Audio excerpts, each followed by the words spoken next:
جب تمہیں اپنے اچھے اعمال سے خوشی ہو اور برے کام سے رنج ہو تو سمجھ لو کہ تم مومن ہو۔ دوسروں کی تکلیف میں ساتھ دینے والے بن جاؤ، اللہ تمہاری تکلیف دور کرے گا۔ اے انسان، تو بس اس بات پر یقین رکھ کہ اللہ تیری مدد کے لیے کافی ہے۔ رب کے فیصلے پر کبھی شک مت کرنا۔ اگر سزا مل رہی ہے تو گناہ بھی ضرور ہوئے ہوں گے۔ خدا تم سے بہت پیار کرتا ہے۔ اس بندے کی اوقات کیا جو تم سے نفرت کرتا ہے۔ صبر اور برداشت کرنا کمزوری نہیں ہوتی، یہ تو روح کی طاقت ہے جو ہر کسی کے پاس نہیں ہوتی۔ ہمارا اللہ سے بہترین اور قریب ترین رشتہ دعا کا ہے۔ اگر آنسو صحیح جگہ گرے تو وہ آپ کی تقدیر بدل سکتا ہے۔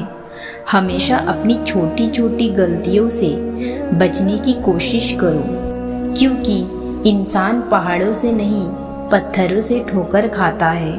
جو اپنے نصیب پر اکثر روتا ہے اسے یہ خبر ہی نہیں ہوتا کہ اس رب نے اس کے حق میں اور بھی بہتر لکھا ہوتا ہے۔ اللہ وہ جانتا ہے جو آپ کبھی کسی سے کہہ نہیں سکتے۔ دنیا کی زندگی فریب کے سوا کچھ بھی نہیں، اور اس فریب کے دھوکے میں آ کر اللہ کو ناراض نہ کرنا۔ کامیاب وہ نہیں جس کے پاس پیسے کی دولت ہے، کامیاب تو وہ ہے جس کے پاس ایمان کی دولت ہے۔ اللہ جہاں سے چاہے نصیب پلٹ دے، اس کی قدرت تمہاری سمجھ کے باہر ہے۔ اپنے رب کی شکر گزاری کرتے رہو، جو ہمیشہ ہمیں ہمارے اعمال کے حساب سے نہیں بلکہ اپنی رحمتوں کے حساب سے نوازتا ہے۔ نماز کو اپنی محبت بنا لو، پھر دیکھنا نہ دل ٹوٹے گا اور نہ ہی اللہ روٹھے گا۔ محسوس ہونے لگے سب راستے بند ہیں تو اللہ کے راستے پر چل پڑو۔ بے شک اللہ کا راستہ بند نہیں ہوتا۔ اچھا وقت اس کا ہوتا ہے جو کبھی کسی کا برا نہیں سوچتا۔ امید صرف اللہ سے لگاؤ، یہ انسان تمہیں کچھ نہیں دے سکتا۔